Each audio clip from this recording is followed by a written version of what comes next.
Bonjour à tous et bienvenue dans cette nouvelle vidéo.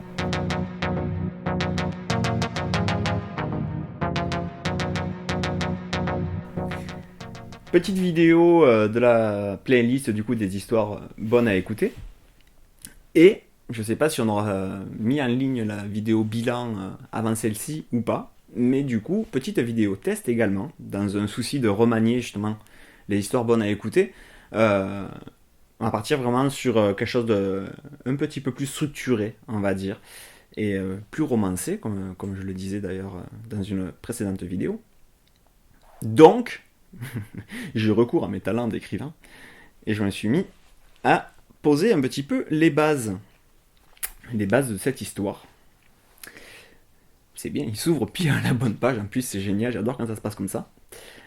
Voilà, alors pour ceux qui sont un peu assidus, sait-on jamais, le manquant de la journée, c'est le PC. Voilà, mon petit PC qui n'est pas là, il me manque chaudement, il m'attend chez moi. Il est en train de turbiner, je n'ai pas pu le débrancher, je n'ai pas pu l'amener. Donc, nous ferons sans lui aujourd'hui. Bon, il servait que de déco, hein, vous inquiétez pas, il avait aucune utilité.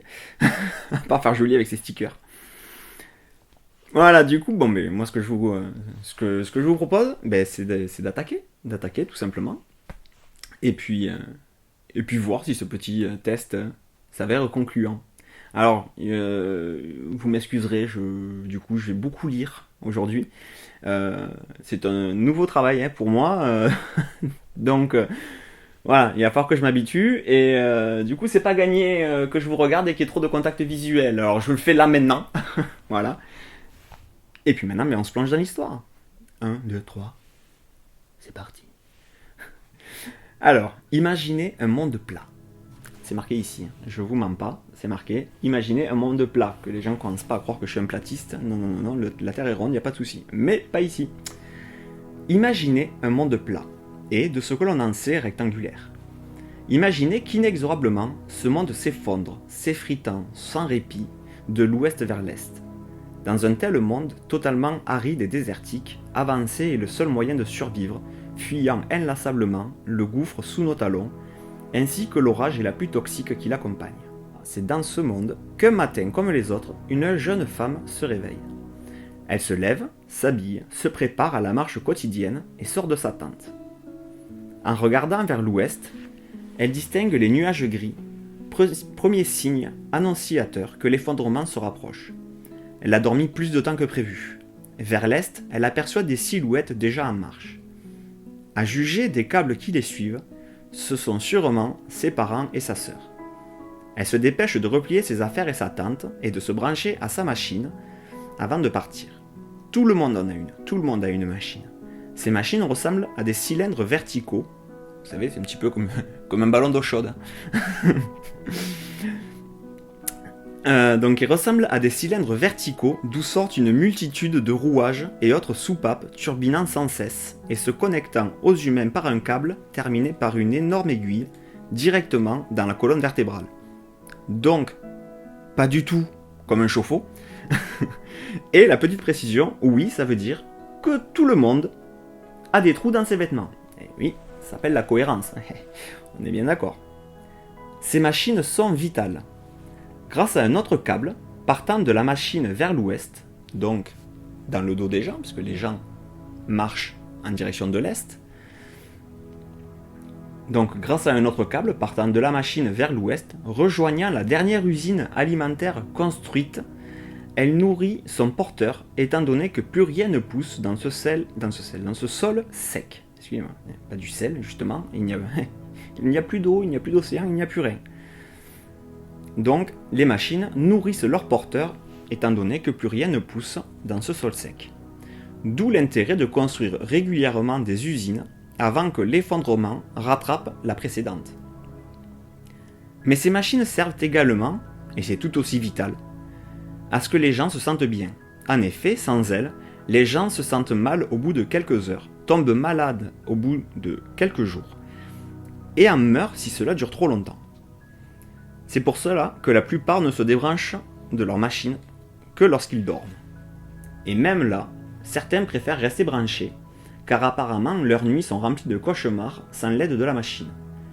Heureusement, transporter cet équipement ne demande pas d'effort, car elle flotte quelques centimètres au-dessus du sol et avance seule, adaptant leur vitesse à celle de leur porteur. La jeune femme met quelques heures à rejoindre sa famille. Tout autour d'eux, une fourmilière humaine avance. Grâce au câble qui relie les personnes à l'usine, on peut savoir qui est où. Car pour ne pas s'en mêler ou éviter tout autre problème du genre, les gens avancent côte à côte, s'entraident dans les moments difficiles ou dans les moments de fatigue, mais ne se croisent pas, ils ne se croisent jamais, et changent donc rarement de place. Encore plus rarement, on peut croiser quelqu'un n'ayant pas de machine. Cela arrive comme par exemple pour les enfants naissant pendant une période de marche, donc comme ce qu'ils sont en train de faire en ce moment, qui doivent attendre la prochaine oasis pour qu'on leur en fabrique une. À l'âge adulte, nombreux de ceux-là décident de se séparer de leur machine, n'en ressentant pas tant le besoin, étant donné qu'ils ont vécu donc en général pas mal de temps étant enfants sans machine, ils ont appris à vivre sans, donc ils en ressentent moins le besoin. D'autres exceptions existent, diverses et variées. En parlant d'oasis, la jeune femme en discerne une au loin. Après 2 mois de marche, enfin un brin d'espoir. Ils vont enfin pouvoir construire une usine alimentaire et avoir un peu de répit. Quelques semaines, peut-être quelques mois, voire quelques années s'ils ont de la chance. Car, sans raison, la découverte d'une oasis coïncide tout le temps avec un arrêt aussi soudain que temporaire de l'effondrement. Certains croient encore à la découverte d'une terre sainte où on pourrait rester toute la vie. Mais beaucoup plus ont accepté le fait que la vie n'est faite que d'étapes, comme autant d'oasis sur la route. Un jour, la jeune femme rencontre un homme. Légèrement plus âgé, il n'a pas de machine. Ils s'entendent tellement bien qu'ils ne se quittèrent pas pendant des mois. Ils ne s'arrêtent pas à l'oasis, préférant avancer, être juste tous les deux quand les autres se sont arrêtés. Plusieurs fois interrogé sur l'absence de machine, il répond qu'il a vécu des choses l'ayant rendu plus résistant, qu'il n'en a plus besoin. La jeune femme pense comprendre. Après près d'1 an de marche, c'est dur cette liaison, dis donc, cet enchaînement de mots. Après près d'un an de marche, l'homme dit à la jeune femme qu'il doit lui montrer quelque chose. Et non, ce n'est pas son zizi. Désolé. fallait la faire. Après plusieurs jours de marche, la jeune femme est étonnée de se retrouver à un endroit qu'elle n'avait jamais vu et dont elle n'avait jamais entendu parler. Au lieu d'une terre sèche et craquelée, ils se trouvent tous les deux sur une route, certes terreuse, mais aménagée, facilitant d'autant plus la marche. La jeune femme n'en revient pas. Elle n'en revient pas elle n'en revient pas de ne jamais avoir aperçu cette route. Elle s'étend pourtant à perte de vue, à l'ouest comme à l'est. On ne peut pas la rater. Peut-être que les autres, ceux qui sont restés à l'oasis, la trouveront également cette route, quand ils quitteront justement l'oasis, quand ils devront se remettre en marche. Excusez-moi, la page est cornée, je n'aime pas ça. La surprise grandit encore chez la jeune femme, quand il rattrape d'autres marcheurs, alors qu'il pensait avoir dépassé tout le monde, qu'il pensait être seul, et surtout quand elle remarque que presque aucun ne dispose de machine.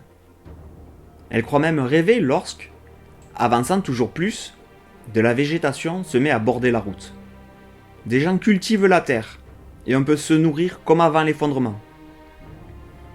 Un soir, lors d'un repas, le couple rencontre un homme. Plus âgé, plus grand, plus rond aussi. La discussion va bon train, mais se termine de manière presque surnaturelle lorsqu'il leur demande s'ils connaissent leur propre nom. La jeune femme ne comprend pas. On ne lui a jamais parlé d'une telle chose. Son homme, quant à lui, répond qu'il connaît le sien, mais que c'est la première visite de sa femme. Elle apprendra le sien en temps voulu. Leur nouvelle rencontre semble sceptique. Et apparemment, cela a mis le doute à l'homme du couple. Les jours qui suivent, il se fait distant, toujours plus distant. Puis un matin, il n'est plus là, laissant seulement un mot, joli et bien écrit, d'accord, mais douloureux. Il ne pense pas qu'elle soit prête. Prête à quoi? Elle se sent prête à tout pour lui. Pour preuve, elle décide qu'à partir de ce jour, elle n'utilisera plus sa machine et se met à courir pour retrouver son homme. Les semaines qui suivent sont les plus dures de sa vie. Elle tombe malade, bien entendu. Ben oui, tu t'attendais à quoi? Je sais pas qui c'est qui a écrit ça, hein. Son état s'aggrave d'heure en heure, et plus ses forces se vident, plus avancer devient douloureux et difficile. Mais contre toute attente et à bout d'énergie, elle finit par rejoindre non pas son homme, mais le bout de la route. Et devant ses yeux, un spectacle magnifique qui pourtant la terrifie. Des milliers d'hommes et de femmes travaillant ensemble à poursuivre la route, à la construire petit à petit. Elle comprend alors que pour vivre comme elle a vécu ces dernières semaines, il ne faut pas vivre côte à côte comme dans son ancienne vie, il faut vivre ensemble. Il ne faut plus vivre individuellement et s'entraider, mais ne faire qu'un avec tout le monde. Pour la jeune femme, cela signifie ne plus être elle, s'abandonner, s'oublier, ne plus avoir sa vie personnelle. C'est comme ça qu'elle voit les choses, en tout cas, et elle ne veut pas. C'est tout le contraire de ce qui l'a amenée ici. Elle est venue pour récupérer son homme, récupérer sa vie, pas pour en perdre encore plus. Elle est terrifiée, terrorisée. Elle comprend alors le sens des derniers mots que celui avec qui elle a passé tant de temps lui a laissés. En effet, elle n'est pas prête. Elle ne veut pas l'être. Elle est terrifiée. Et sans même réfléchir, elle fait demi-tour. Elle court vers sa machine. Elle court vers sa vie. Elle pense courir vers le bonheur. Et voilà, on arrive à la fin de ce premier épisode de ce petit arc narratif, qui rejoindra par la suite avec les histoires de Keren et de Roxane. C'est juste une petite parenthèse, comme on disait, pour essayer de travailler différemment sur les histoires bonnes à écouter. J'espère que ça vous a plu. J'espère que l'histoire se suit. Comme je vous dis, c'est la première fois que je fais un tel travail. C'est la première fois que je travaille ainsi. Donc n'hésitez pas, franchement si vous avez kiffé, n'hésitez pas à le dire, ça me servira. Mais si vous avez des choses à dire, des recommandations, n'hésitez pas, d'autant plus, c'est ce qui me permettra de m'améliorer si le principe vous plaît, mais que dans la technique ou autre, dans l'écriture, si vous trouvez qu'il y a des choses un petit peu à rectifier, n'hésitez surtout pas. Et donc, pour en revenir à cette petite histoire, qui a pour thématique du coup la peur, qui survient un petit peu tard dans cette histoire, mais c'est une autre facette de la peur. Quand on a peur, c'est soit on la surmonte, comme Keren a fait quand il était petit, vous vous rappelez, avec le petit chat, et avec Roxane, il a réussi à surmonter sa peur grâce à Roxane, et du coup il a récupéré Virgule. Et là c'est si on n'arrive pas à la surmonter, cette peur, c'est pas grave. On avance dans l'autre sens, donc c'est pas vraiment qu'on avance, on peut céder à la peur, ça peut nous faire reculer. Avec le prochain épisode, vous verrez que ce n'est pas forcément une fatalité, mais quand quelque chose nous fait peur, et là ça peut se comprendre, hein, elle ne se sentait pas prête, elle ne savait pas qui elle était, donc si on ne sait pas qui on est, comment est-ce qu'on pourrait apporter quelque chose aux gens, avoir peur, ça peut se comprendre. Et en effet, suivant certains cas, on ne pourra pas la surmonter, la peur. Donc on fait quelques pas en arrière. Mais le jour où on est prêt, il faut l'affronter. Voilà, tout simplement. Sur cette petite... j'aime pas dire morale, mais bon, c'est un petit peu ça, hein, cette petite leçon. Mais voilà, c'est la peur, on peut la surmonter ou on peut ne pas la surmonter parce qu'on n'a pas encore les capacités requises pour, on n'a pas l'expérience nécessaire. C'est ce qui arrive à cette jeune femme dans cette histoire. Sans trop vous spoiler, les prochains épisodes, justement, seront pour sa construction personnelle et qu'elle arrive à la surmonter, cette peur. Mais voilà. Tout simplement, comment boucler cette vidéo, cette petite vidéo test, en vous souhaitant une bonne journée, une bonne soirée, comme d'habitude. Et puis, bah, écoutez, on se retrouve la semaine prochaine, c'est sûr. Normalement, c'est pour une vidéo. Alors, je sais plus si c'est une vidéo belle à raconter, bonne à écouter. Je ne me rappelle plus. On est perdu dans les timelines. Le tout, c'est que on arrive à faire ce qu'il faut, que ça vous plaise. Écoutez, personne, pour l'instant, personne nous a dit que ça plaisait pas. Hein. Personne nous a dit que ça plaisait non plus. Hein. Soyons honnêtes. Mais bon, personne nous a dit que ça plaisait pas. Donc, pour nous, c'est que ça roule. Donc, on se retrouve en tout cas la semaine prochaine. Et puis, dans quelques semaines, probablement, normalement, pour la suite de cette histoire-là. N'hésitez pas à me dire si ça vous a plu, surtout. Et puis voilà, bonne journée. Au revoir.